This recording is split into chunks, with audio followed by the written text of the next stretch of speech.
Hello and welcome to the Ashcan Edition on Graphic Policy TV. I'm Brant Lewis, and today I'm joined by Aditya Bidikar, who is one of the most prolific letterers to date. If you have read a comic, you've probably seen his work. Outside of lettering, he has also done a couple of short comics with mainly online mediums, along with doing stories for the Silver Coin and Razor Blades. Aditya, thanks so much for joining me today. I hope you're doing well. Yeah, I'm doing great. It's a nice Sunday evening here. Hope you're doing well as well. I'm doing well. It's one of my favorite things talking with the people who make comics and all that happens. Nice. Yeah, I mean, letterers generally don't get into it that much, so I'm happy to see this happening.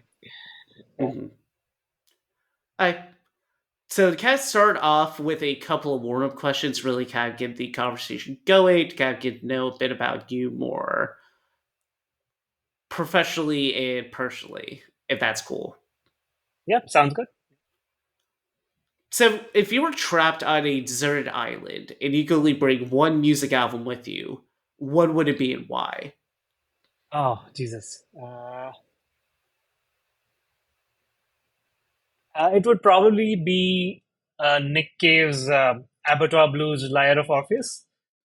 Um, it's like Nick Cave is one of my favorite singer-songwriters, and that album I feel encompasses sort of the more quiet side and the noisier side of his career. It's a very diverse uh, and versatile album, I feel, and it was my introduction to Nick Cave. So just having that with me, I think, would remind me of all his other albums that I like. So I think that would be a good sort of entry thing to have. I mean, I might be limiting myself because actually I listen to more sort of like noise and like post rock these days. But it's if it's gonna be just one album for the rest of my life, I think that's gonna be it. That's perfect choice. I mean, you can't go wrong with Nick Cave. He's one of the most prolific and I would say even diverse artists out there with just his wide output of music and all Absolutely, that. and I think he kind of presents the apotheosis of this kind of lyrical song singer songwriter thing, like from Leonard Cohen, Bob Dylan, Joan Baez, like all these people kind of he exemplifies sort of the best of that tradition. Um, Also, the fact that his lyrics have this religiosity in them, like this kind of sense of wonder about the universe, along with an idea of the depravity and profane nature of humanity. Sort of like kind of all of that together is just like I feel like he's a very complete artist. So that would be it. Fully agree with all that. So, what's a underrated comic that you feel that people have slept on? Underrated comic. Okay. That's difficult because there's so many comics that have a very small but hardcore kind of audience. Um, Also, I would say that most of my favorite comics are comics that people know mostly, but an underrated comic. Actually, this is gonna be a bit of an odd duck, but Breach by Bob Harris and Javier Pulido, among other people. I feel like that comic continues a particular kind of metafictional deconstructionist tradition in comics that was not recognized as part of that tradition. I think there's a divisive idea of who Bob Harris is as a person behind the scenes and so on.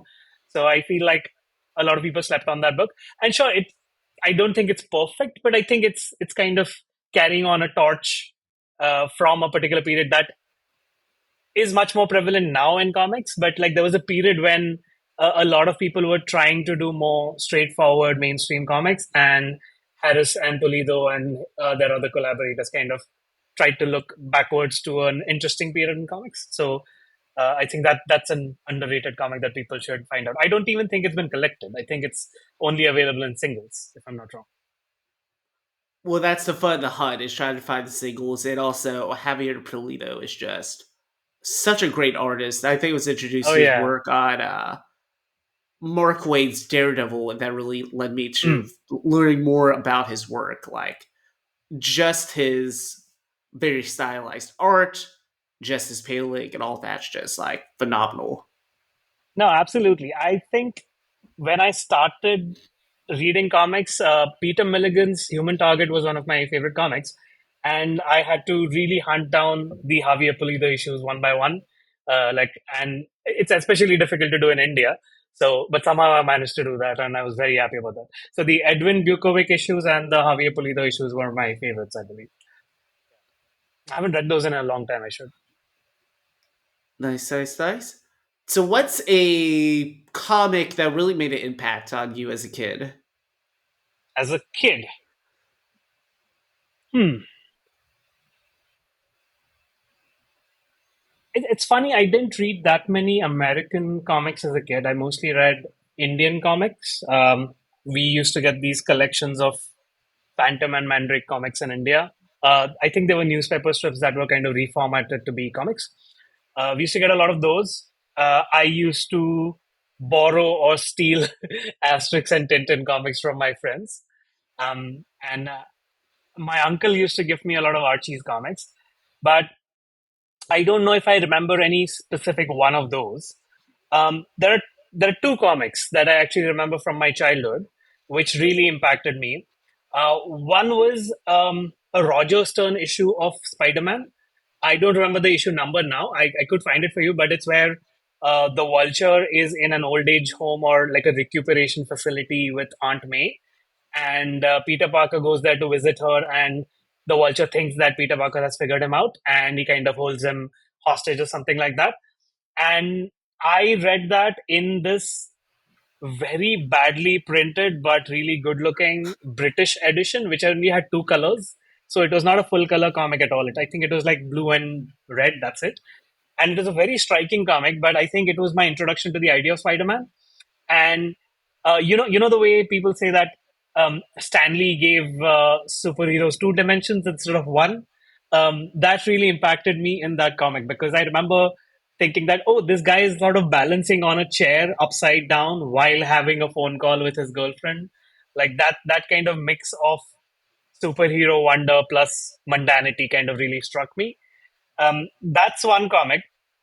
But the other comic that really impacted me, and I couldn't forget it for the longest time, and when I was an adult, I kind of heard the name Grant Morrison, and I was like, "Oh, that was the person who wrote that one comic."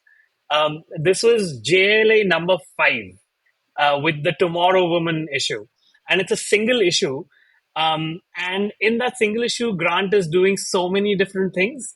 Like there's a complete story of the Tomorrow Woman, who's this robot created by these two guys to prove that who's better. Like it's kind of a competition, and they kind of make her together to see how long they can fool the Justice League.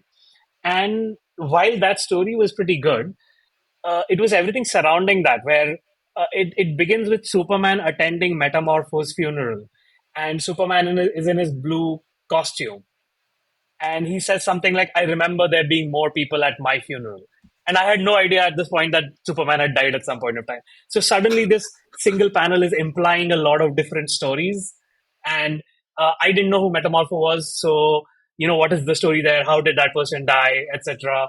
Then at some point of time, um, I think Kyle Rayner, the Green Lantern, and Wally West, the Flash, are playing some kind of game, and they talk about Superman and Batman as if they're sort of these godlike beings, and they're saying like, I feel a chill in the room every time Batman steps in, and so like there was so much color to it, so much like it's one of those comics where like I've talked to a few people who read Alan Moore's Swamp Thing and then read the rest of DC Comics and were like, oh, the rest wasn't as magical as I thought it was going to be based on that comic. And that was kind of the thing for me, where I read that one issue and I was like, oh, every comic is like that. And then turns out, no, no, no, I was just reading an exceptional comic. Yeah, those are very solid picks. I mean, Grant Morrison's JLA is a classic. Same with Ditko Lee Spider Man, and I do think that is interesting that you brought up about the Phantom and other comic strips brought into comic form because I think that's a lot of people's experience to comics, whether they realize it or not, because it's the most accessible. Yeah. Yeah, I think most people I talk to in India still think of comics as the Phantom and Mandrake. Like that those are comics for Mhm. them because these copies sold in like the millions in India, which is not an.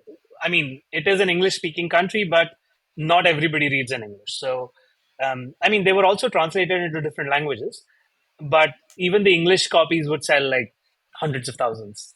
So Wow. yeah, we used to have a big flourishing. I mean, the story is very similar to America in that sense, where essentially distribution kind of messed it up. Like there was a Mhm. thriving comics market, and then some kind of distribution wars kind of messed it up.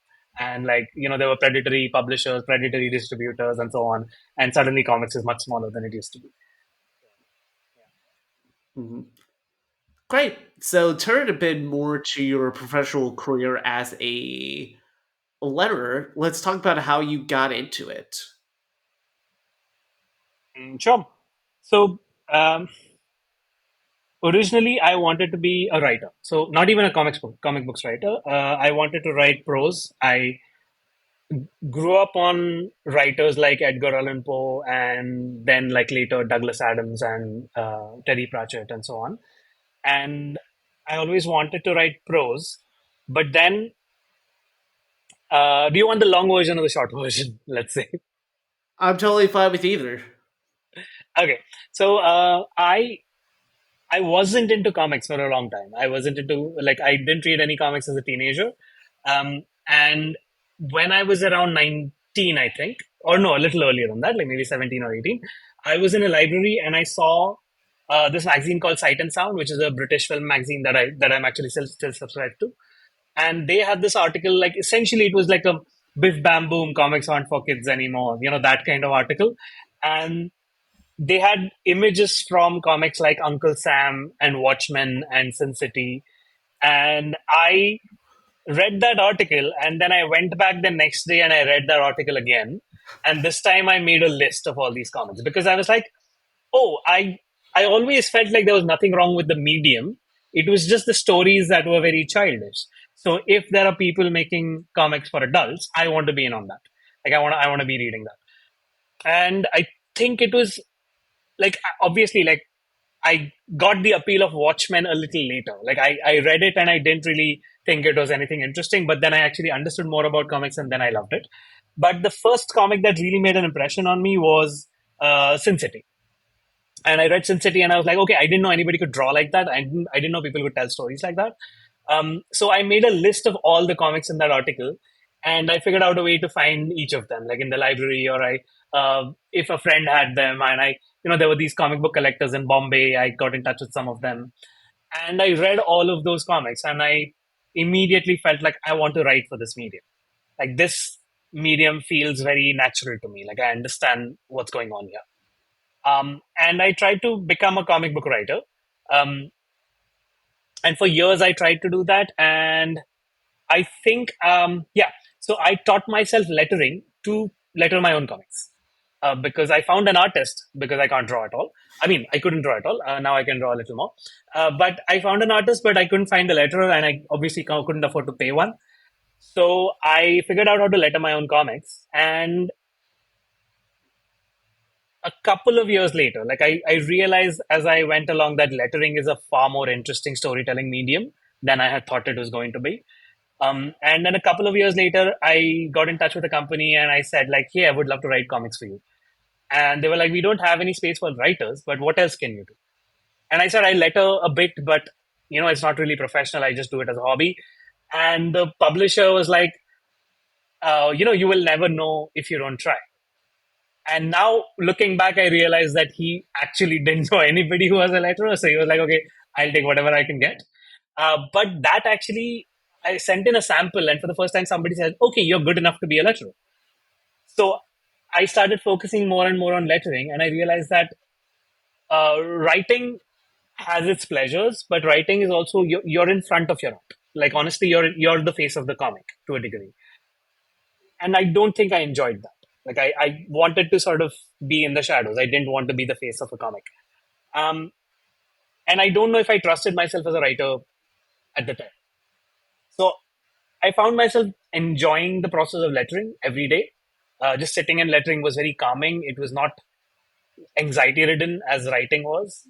And if people were paying me, I actually realized it is like just per hour, it was better paid than writing because um, if I was writing a 5 page story, I was going to spend 5 days on it.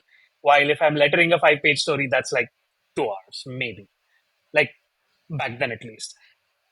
So I focused more and more on that. And then I was hired by an Indian company as a letterer and an editor. So I would edit their comics along with one other person, and I would letter all their comics. And in those 3 years were a big learning experience for me because the other editor was editing my lettering. So he was kind of helping me figure out if a style was suitable for a comic. Just storytelling, placements, all of those things. I really got to test them out, and I really got to try different things because I was on a salary as well. So even if let's say I lettered an entire comic badly, I would just redo it. Like it was not like they weren't paying me a per page rate, so I could kind of experiment. I could try different things. So I got 3 years of sort of like a just school, like paid school to learn how to letter. And then like after 3 years, they actually wanted to promote me to just an editor rather than a letterer, and I was like, I think you're making the wrong call. I think it should be the other way around.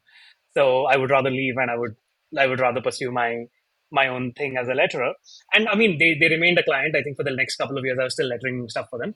Uh, but yeah, that was kind of my journey where it's so some people think that lettering was kind of my dream job, and I have to tell them no, no, it was actually a job that I happened to be good at that I found out, and it's actually nice that it wasn't my passion because I was allowed to be bad at it without feeling bad about myself. I could learn, I could kind of take time doing it, and it's like a craft for me. Like it is not quite as much of a passion, but it's a craft that I really care about. So that was sort of my journey as a letterer.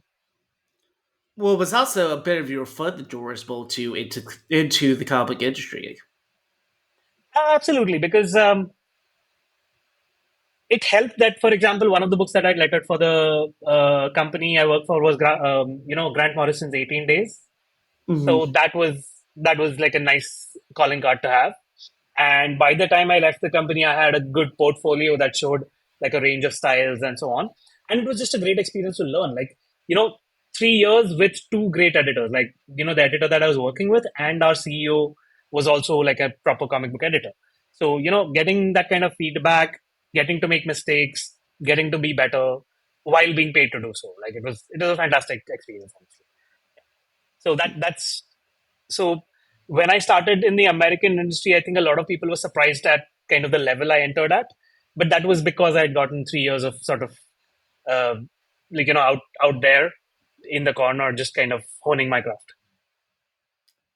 Most definitely, and I think what really speaks a lot about the talent and quality of your work is not only the diversity and variety of your literary style, but also really doing a good job of matching and crafting the mood and tone of the writing, the art, and the coloring. Because I think that's an important aspect of lettering. I imagine. Yeah, I think it is very important. I feel because there's a few things happening here. One is I feel like I approach lettering as a storyteller primarily. Like my approach is, okay, how is my lettering going to enhance the story? How is it going to make it better? How is it going to convey things that I feel like the writer and artist are trying to convey, but maybe aren't fully coming through in the art or something like that? So that's a big part of my job. And the other thing is that when lettering was mostly hand lettering, it would come very early in the process. So it was basically something that happened before inking, right? So the penciler would pencil the pages and then probably rough in the sound effects, and that would go to the letterer, and they would almost define the line style of the page because their lettering would kind of be the first ink lines put on the page, and then the inker would kind of ink around that, right? So and the colorist would come in after that and work on that. So right now, the way it happens is that the art comes to us fully done, and then we are supposed to letter. So while of course there's some stuff that's easier because we do it digitally, there are other things that like now we have to do the job of making sure that our lettering is kind of suiting all other parts of the process. Like it suits the line that the artist has chosen to use. The sound effect style must, like, you have to imagine what the artist might have done as their sound effect style, and you have to kind of execute that. Then the color palette like is coming to you before you submit the lettering most of the time. So you have to make sure that your sound effects match that as well. I think it's just the fact is that some of these things would have been done by other people before. Now the letterer has to do all of this, and it's part of the fun of the job. I think. Mhm. So when it comes to designing the graphical style of lettering, is that very early on in the process where you talk with the editor, the writer, the artist about what they're thinking about? Do you submit samples, or is that something they just come up with as you go? No, it's definitely something that happens first. So depending on the project, I might be involved from the time of the writing or a little later. So if it's somebody like Ram or James or Denise, who are friends of mine and we kind of interact on a fairly regular basis, I've probably found out about the project in advance. Um, I've probably found out about who the artist is going to be, who the colorist is going to be, and I have time to kind of digest what the story is going to be, how it's going to be, how what it's going to look like. Uh, I can just give you an example, like Dawn Runner. Um, I knew that Ram was going to approach Evan a fairly long time ago, and I knew Evan's style was going to be influenced by manga quite a bit. So I knew that okay, there's this zone that I need to land in where it needs to look like a Western comic that has been influenced by manga. And so in that case, I kind of know what I'm going to do. There are other cases where the script and the art comes to me, and then I kind of sit with it for a couple of days and I kind of see what I could do. But in all of those cases, like including Dawn Runner or any other book, I will tend to submit 3 to 4 styles. So, and I will write an email with a note. Like each of my choices are storytelling oriented. Like it's always about okay, here's what this style conveys. Like here's, let's say we are trying with Dawn Runner. Let's see we are trying to convey that this is a sleek, futuristic story. So my style has to convey that primarily, right? And then like between that, I can choose like 3 different ways of doing that. Right. So one of those would be sleek like a superhero comic. Then another one would be sleek like a manga or something like, for example, if you look at um, like Jorge Jimenez or Pepe Larraz. Like these are two artists who are both sleek, but they're sleek in slightly different ways. Right. So based on the art, I choose like what I'm trying to convey. So I will kind of do 3 or 4 different things and I will explain them. Like I will say why I chose this font, why I chose this kind of balloon style, what I think we can do in later issues, later pages, and so on, and I kind of send this fairly like long, like 500-word email with those 4 styles. And then my my exhortation is always that okay, if you think we can mix and match something here, we can try that. If you think I've I'm in a completely different direction than you had intended, you can let me know that. So we will kind of we'll play with the things and then we'll kind of land on something. there are few uh, there are few books where I just send one style because I'm like, I feel very strongly about this. Like Coffin Bound was, for example, I'm like, this is what I think. If you think this is wrong, I will work on it. I will figure out something else to do. But I feel strongly enough that I just wanted to send you this with nothing else. I almost did that with the next book I'm doing with James, which is City Beneath Her Feet. Uh, like I really felt strongly enough about the first style that I almost sent it by itself. But then I was like, you know what, I'm being lazy. Let me not do that. And I sent them 4 styles anyway, but we landed on the first one. Like that's what happened anyway. Because I tell people, like I tell them that okay, this is what I feel should go on the comic, and if my relationships with my collaborators are such that if they feel strongly enough, they will still say no. Like they will still say like, okay, I get your feelings, but that's not happening. And after everything, I feel like the book belongs more to the writer and artist than it does to me. Like, sure, I am partly like a creator on the book, but my part is both shorter and smaller. So if the writer and the artist feel strongly about something, we'll have an argument about it. We'll talk about it. We'll discuss it, and then I will. They still have veto power. Like they can still say that no, no, no, we are not doing that. So it's usually a few different things. So we try out a few different things before we land on one. And like I said, it's at different parts of the process based on like the ongoing relationship I have with all these people. Yeah, and still a vital part because comics is a visual medium, and I think oftentimes whenever we talk about the visuals, it's strictly the drawing or the coloring, but the lettering still plays a major part of not only style, mood, but also text placement, making sure all of it flows correctly within the page. You're not blocking anything with all that too. Yeah, absolutely. And I've observed that in like early on in the process, I'm usually getting a lot of feedback from the artist because at that point I'm kind of doing something that affects their art.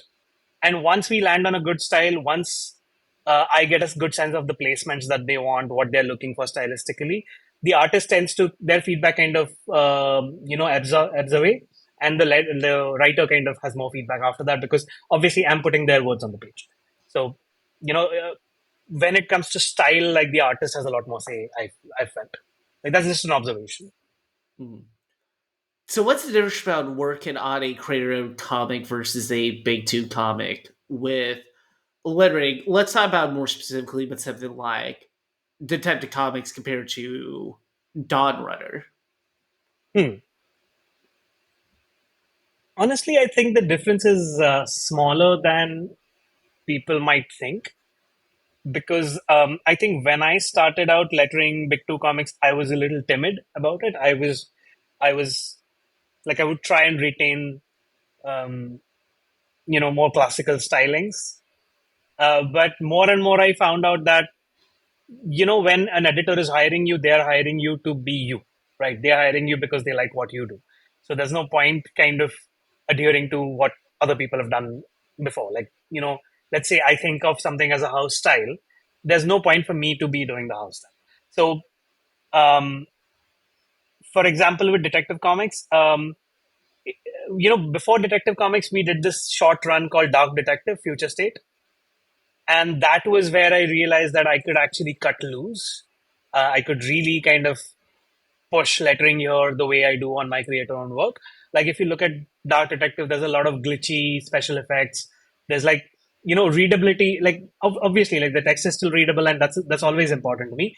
But the sound effects and stuff, they're very experimental. There are these things that like I saw that Dan Mora is also fairly influenced by manga, so I started integrating some of these manga style things in sound effects. Like for example, you'll even see this in my special effects now, which is that there are these little squiggly lines that I use after a sound effect.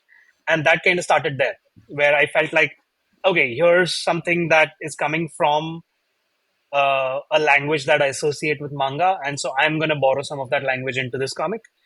Um, and that was quite interesting to do. So I almost felt like when I went to detective, I wanted to kind of keep as much of that as possible. So, but also integrate that with what I saw as the legacy of Detective Comics, right? Like Detective Comics is essentially the comic that the company is named after.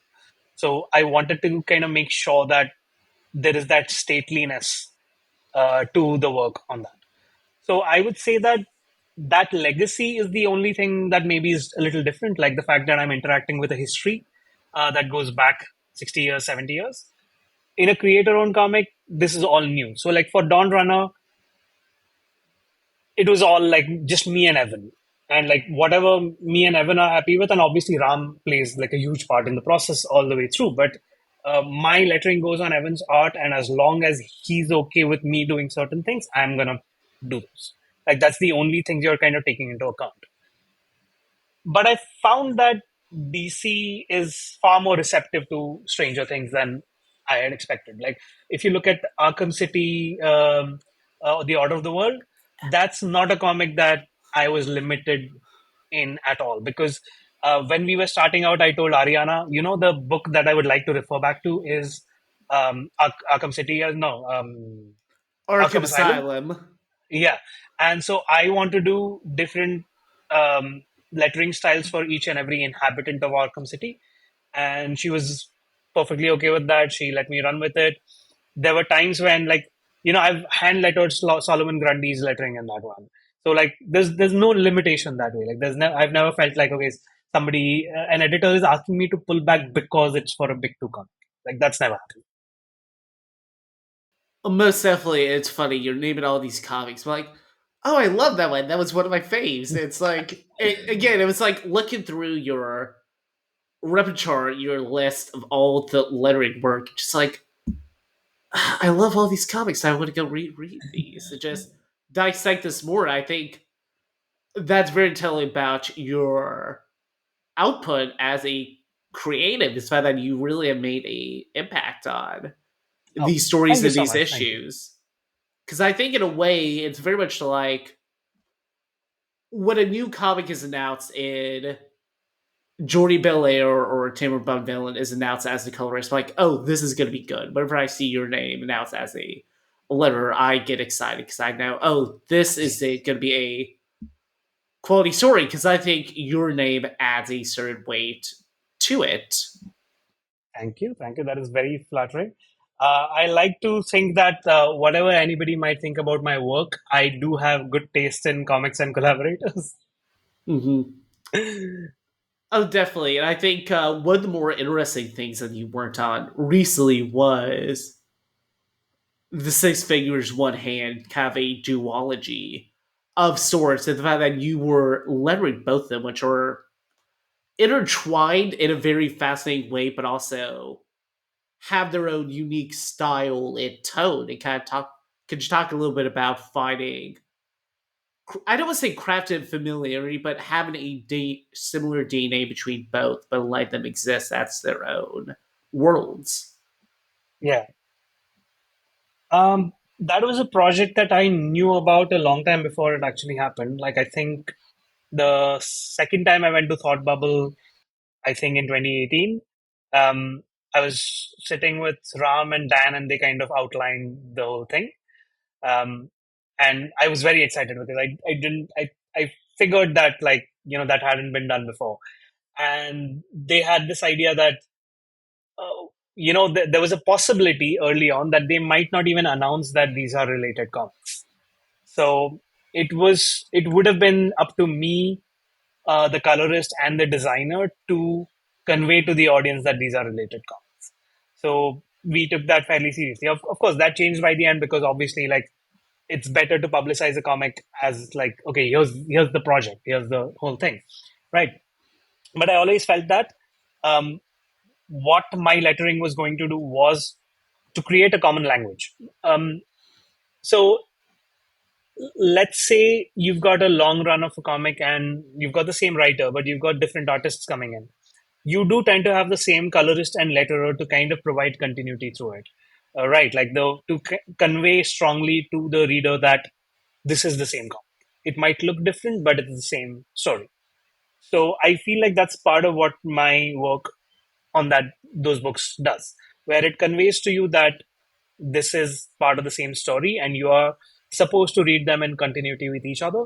And of course, they are going to be collected that way. They're going to be collected like issue one of um, the One Hand, and then the issue one of Six Fingers, and so on, right? But it is sort of a unified book. Like, for me, it was a 10 issue project rather than two 5 issue projects. And in fact, I actually made a couple of mistakes in that because I forgot that um, this were one book. So I actually had some caption styles that were common through the two books, which were for different people.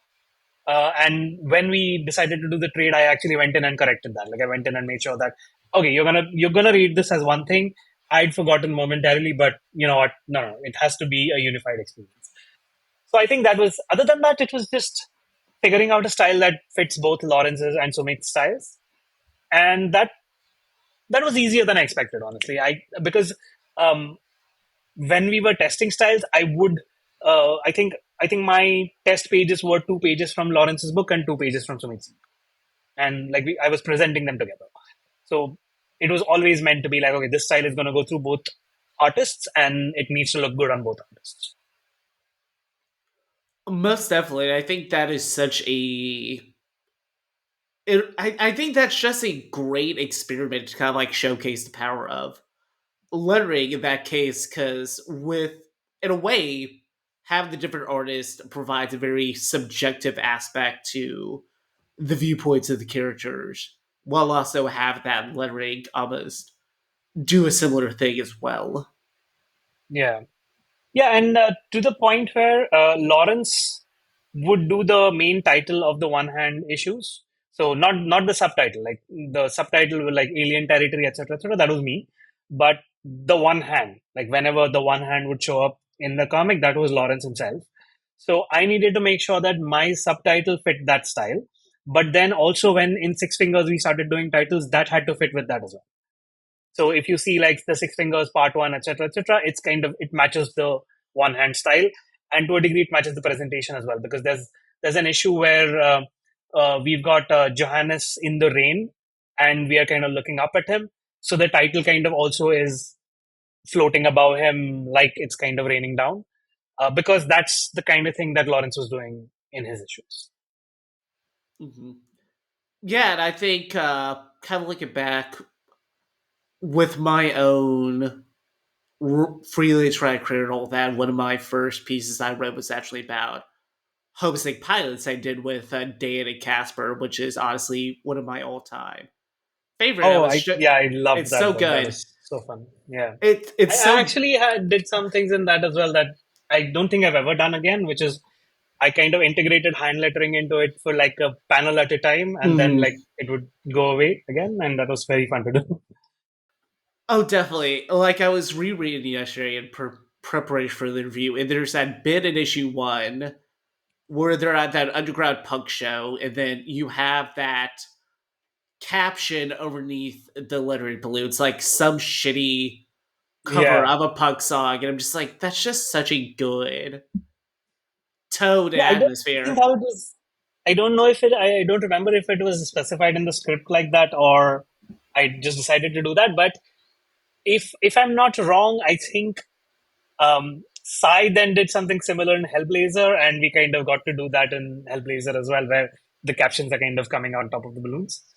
Yeah, that's a really fun thing to do. Hmm. Very comics. You can't really do that in prose.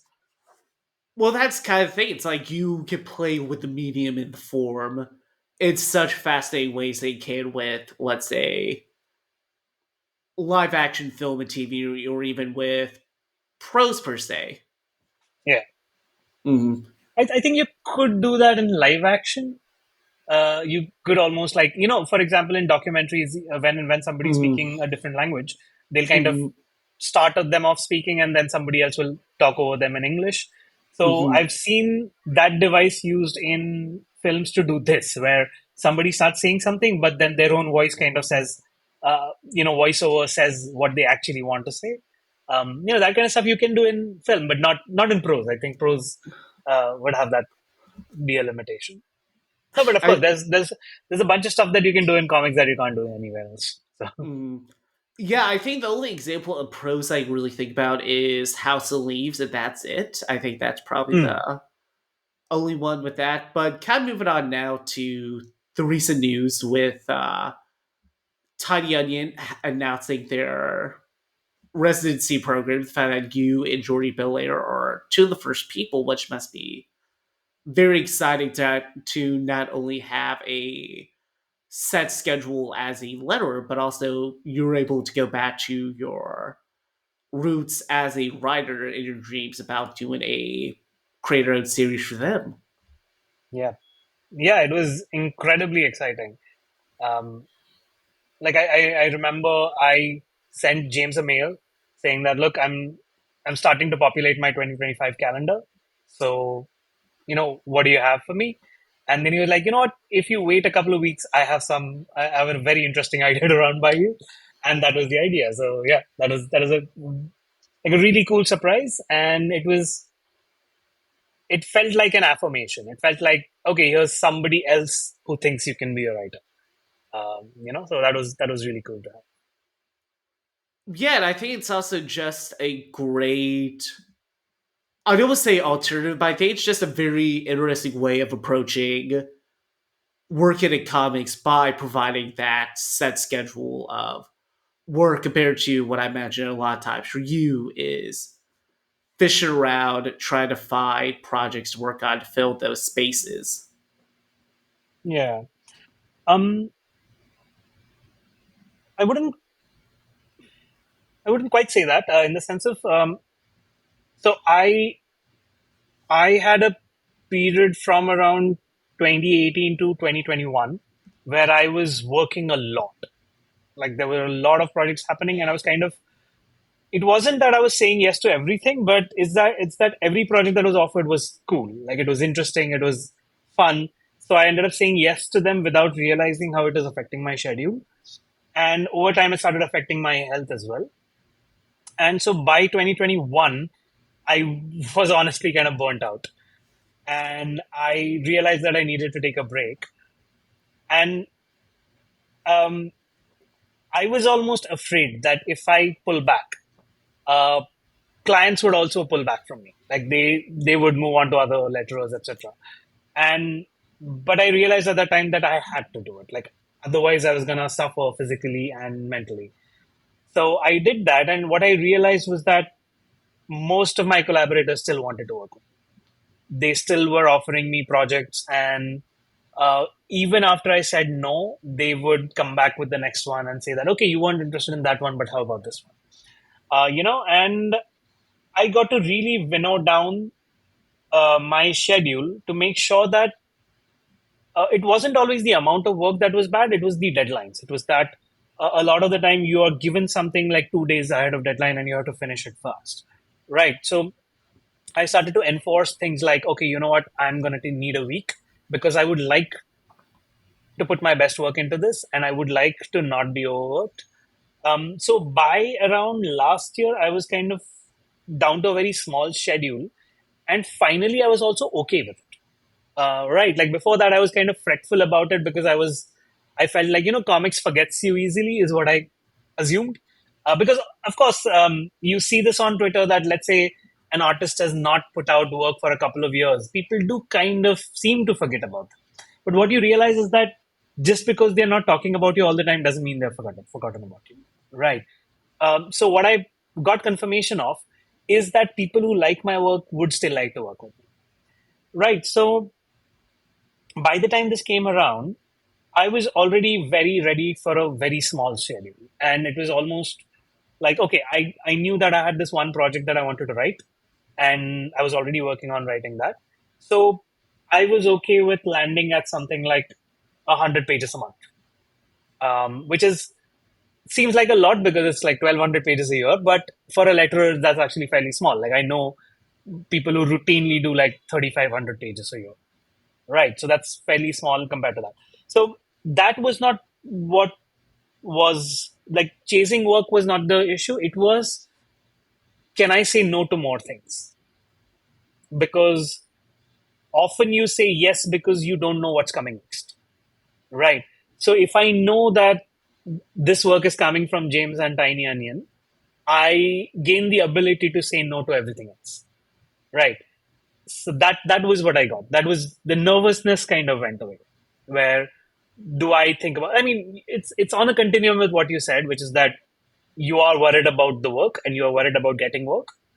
But here, yeah, that's taken care of. So I outlined. I mean, it's not an exclusive contract, right? Like it's a set contract, but I can still work with other people. So I got to fill in my schedule for the rest of 2025, and then I can plan. Okay, here's how many pages I'm doing for Tiny Onion, and then I can look at, okay, I would like to maybe do one book this month.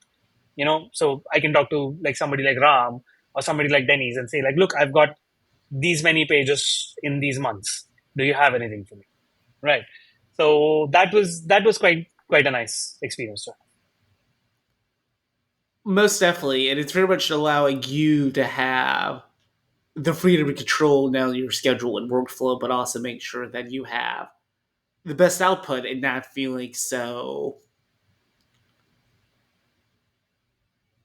negatively affected by doing so much work as well, which I think is great because there have been recently a lot of talks on social media about what does it mean to work in comics? Kind of like the amount of work you need to Yeah. do with that. Yeah, actually, this is interesting because I was thinking about, like, this is a very personal subject for me because I went through a period of burnout. I have talked in my newsletter about how I felt pressured to work more, but that was not, the comics was not giving me pressure. It was sort of my conditioning throughout my childhood that, you know, you got to hustle.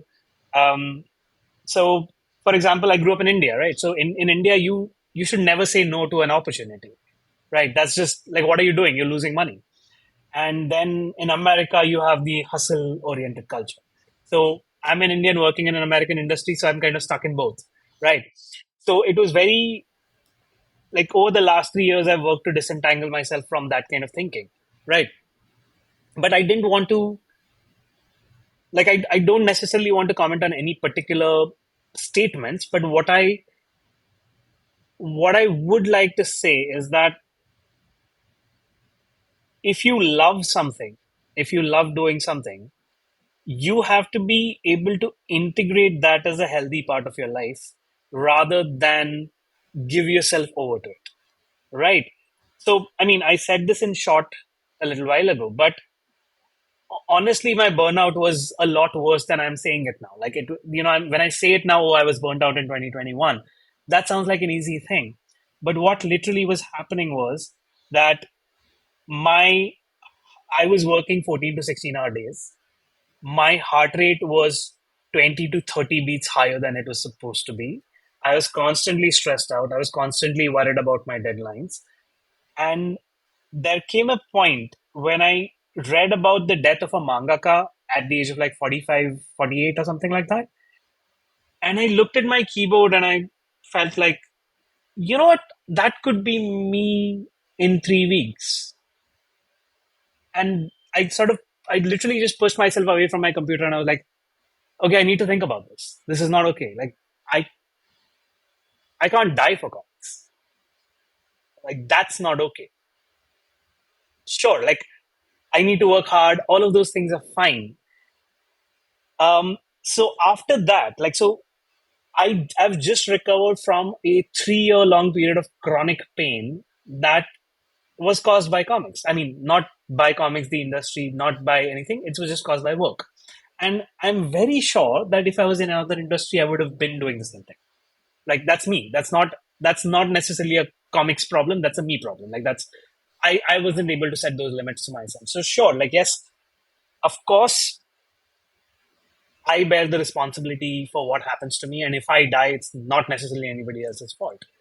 But I do see that the monthly grind encourages a certain tendency. Like, we want to see ourselves mentioned every few weeks. We feel like we might be forgotten if we don't work this hard. We feel like our collaborators might move on. And what allowed me to step back was hearing from my editors and my collaborators that, hey, we are here. Don't worry about this. Take care of yourself. Right. And I was just talking yesterday to an editor that I'm not currently working with, but we used to work together till a couple of years ago. And she was telling me, like, so I was telling her how glad I was that all my collaborators supported me on this. And she was like, this is what we would want as well. Like, we would also want the time to do other things. Like, I've been drawing for the last couple of years. I've just taken up photography. I've been writing this book that Tiny Onion might be publishing. And the only reason I was able to do that was that everybody around me said that it's okay for you to step back. It's okay for you to do less.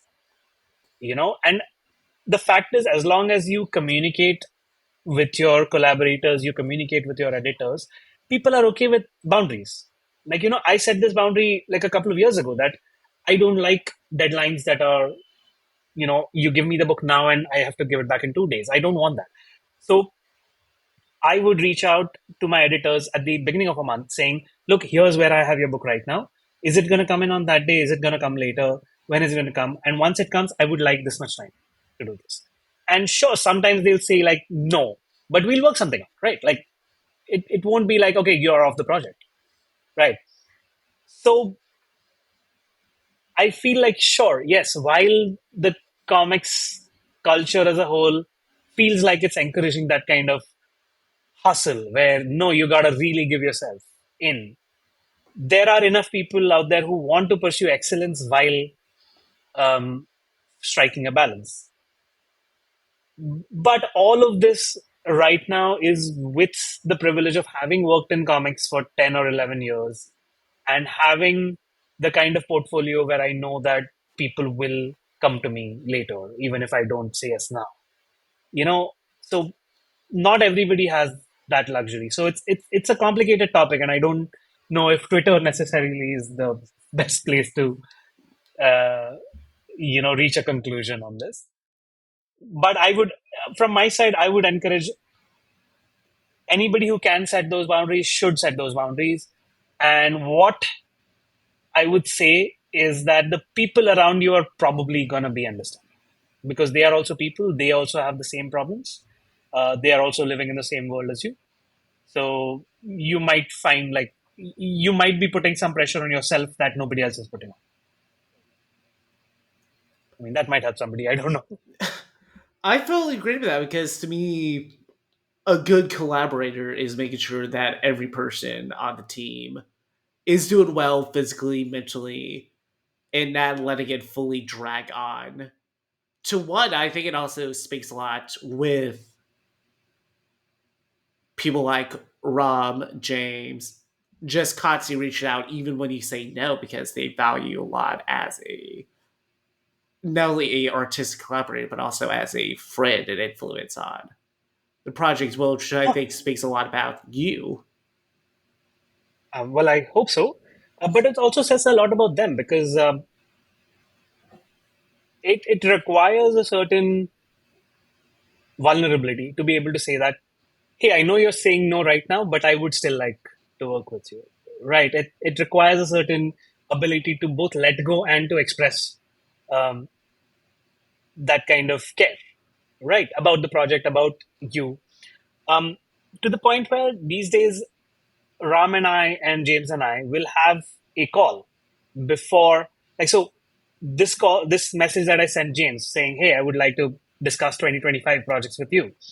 I also send the same thing to Ram. And um, that's kind of like here we are literally not even talking about individual projects. We are looking at, okay, here's 2025, here's all the projects that I have, and which of those will you be okay with? Right.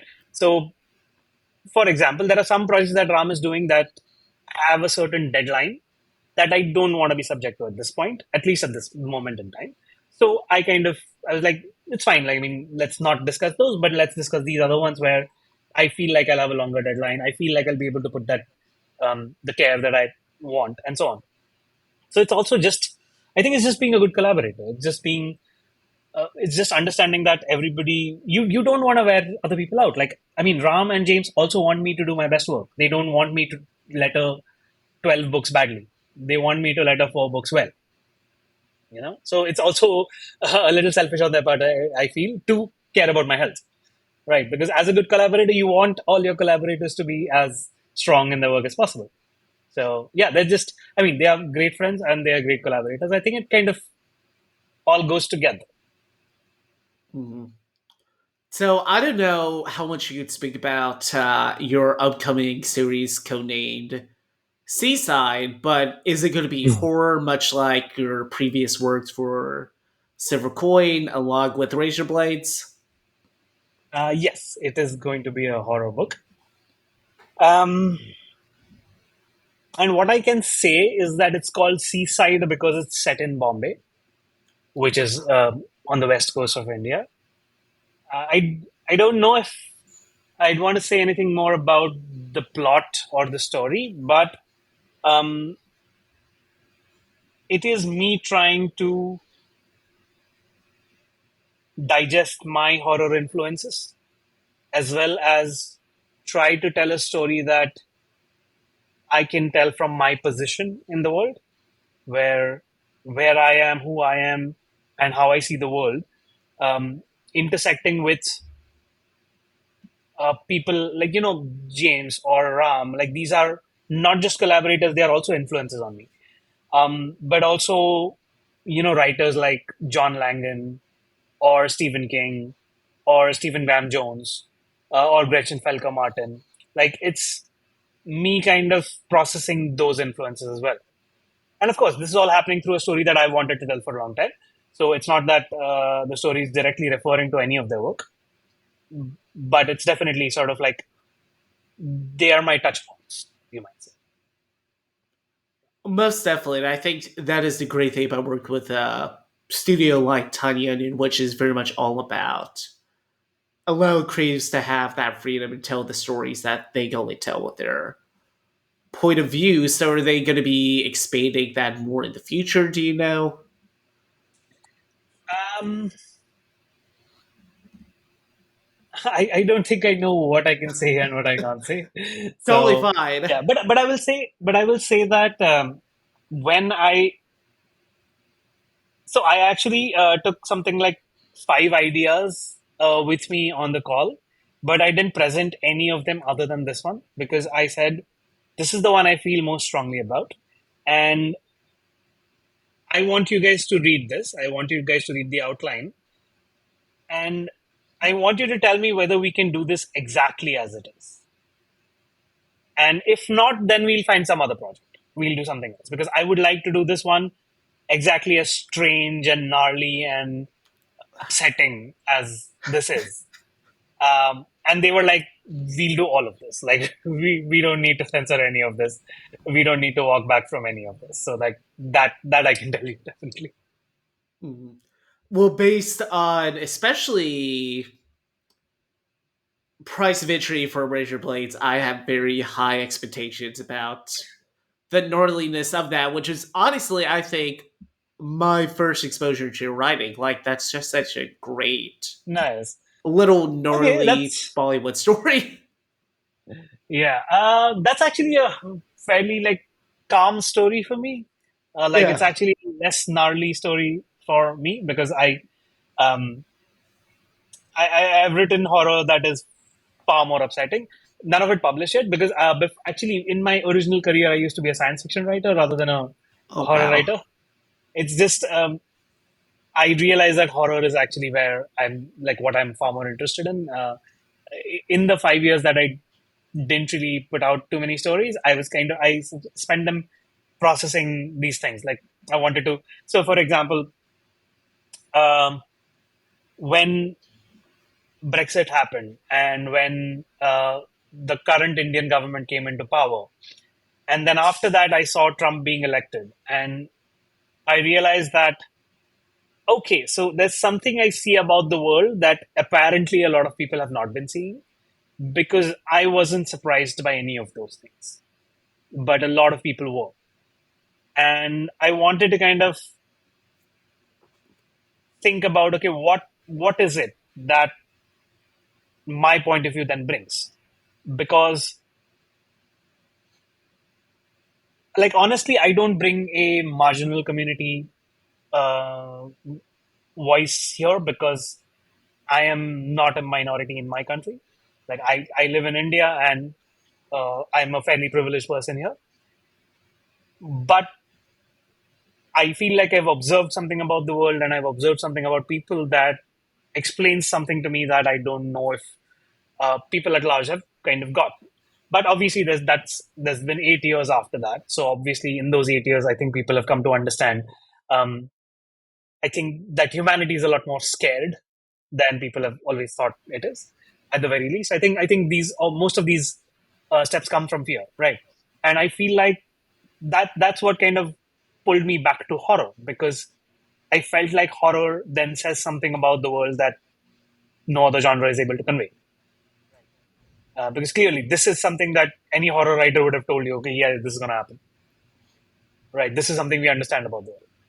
So I think that kind of pulled me back to horror. And so, like, something like Price of Entry is about the things that people are able to do to people that they care about, right? About the dark things that people can do to people sometimes because they care about them, you know? So that is a vein that I intend to continue plumbing. I'm glad to hear it as a horror fan. I'm always excited about consuming more horror media by the people that I enjoy with that. But really, outside of that, I think now is probably a good time to start wrapping things up. So, Sure. Aditya, how This can was really fun. people? Thanks. Yeah. So, how can people follow you on social media? How can they support you and your work? Well, you can support my work by buying the books that I letter, and hopefully, when I do present the book that I'm planning to do, and that comes out, I hope that people will buy that as well. Um, I think if you like Ram and James's work, there's a high chance you will like this as well. But obviously, they haven't said that. I'm saying that. So um, there's that. And in the meantime, you can find me on Twitter at Aditya B. I've just been back there for like a week or two after a year away, and Twitter's not been great, man. Like it's gone down the drain, honestly. It has. More than I remember. But you can still find me there. And you can also find me on Instagram at Aditya Bidikar. And my website, adityab.net, is where I do maintain a blog. Like my father passed a couple of months ago, so after that, I've been blogging a lot less frequently, but I intend to kind of get back to it soon enough. So actually, if you want to find me in a single place, it would be adityab.net. You can sign up for my newsletter, which is basically like my blog. It's the same thing. So you can either subscribe to it by RSS or you can subscribe to my newsletter. That's the best place to find me, honestly. Highly recommend subscribing because you recently posted a great essay about Born Again that I think more people should be reading. Oh, I'm glad. I'm about to post something on Batman Year One because I just finished reading that. I haven't written it yet, but I think it'll be up in a couple of days. So, well, if you like the Born Again essay, you'll probably like this one as well. Okay. Well, thank you again, Aditya, for joining me on the Ashcan Edition. Always great to talk with you. Thank you so much. This was really fun. Thanks. Um, I got to go down memory lane about my own career. That some of these things are things that I haven't thought about in a long time. So it was really fun. Thanks.